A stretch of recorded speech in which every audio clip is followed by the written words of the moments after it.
Well, here's what that means. Anytime any boss has to announce that they're the boss, they're not the boss. If you have to tell your staff that you are the one in charge, you are not in charge. That is the essence of someone who is not leading. That is the essence of someone who is at the first level, which is level 1 of the leadership ladder, position. So I have to tell everyone what my title is. My authority comes from the fact that I tell you I have the authority because I'm telling you what my position is, and my position gives me the authority. That is the definition of someone who is not leading. Now, we all lead in that way when we are new to a job. If, however, we have been in position for more than 3 months, 6 months, 9 months, into 2 years, and we still have to announce who we are in deep trouble.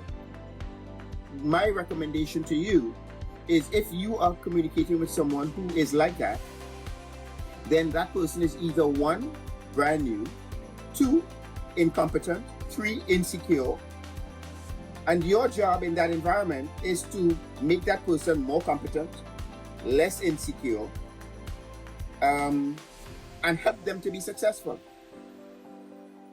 That's going to serve you in better stead. So I'm not sure what the exact situation is. If this person is bullying, or using the threat of writing you up as a weapon against you, the question is, what possibly could you be doing that's going to cause this person to legitimately write you up? If this person is legitimately writing you up, then there's a question in terms of your performance also. Because why else would they write you up?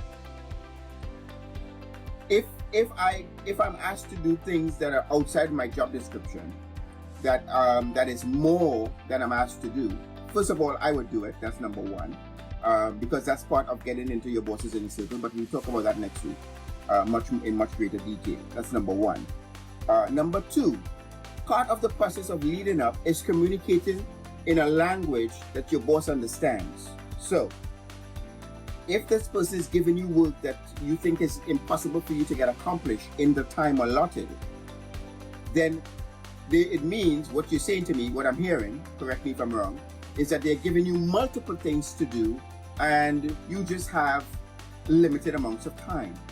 So you now have to prioritize.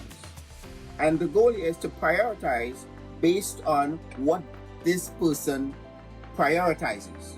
So you now have to know your boss to know what is their priority. So if this person says to me, and I don't know what the example is, I'm just going to create my own example.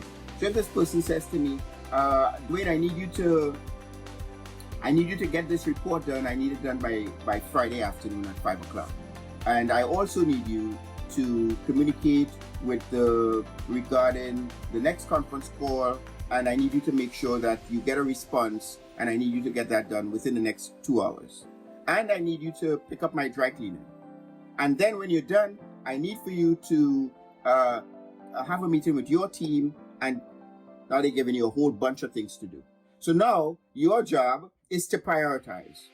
So now I'm going to say to that person, okay, so let me get this straight. And you also want me to get the report done. So you want the report done by 5 o'clock. I may have to sit on that phone for half an hour. I may have to go down there. That may cause me about 2 hours, which is going to get in the way of me doing the report. So which one do you prefer I get done first? And you sit and you wait. Because you must get a response. The person can't tell you, yeah, wait for 2 hours and get the report done, because it's impossible. So if you find that the person who's asking you to do something that's unrealistic, you have to ask the question showing that person how it's unrealistic.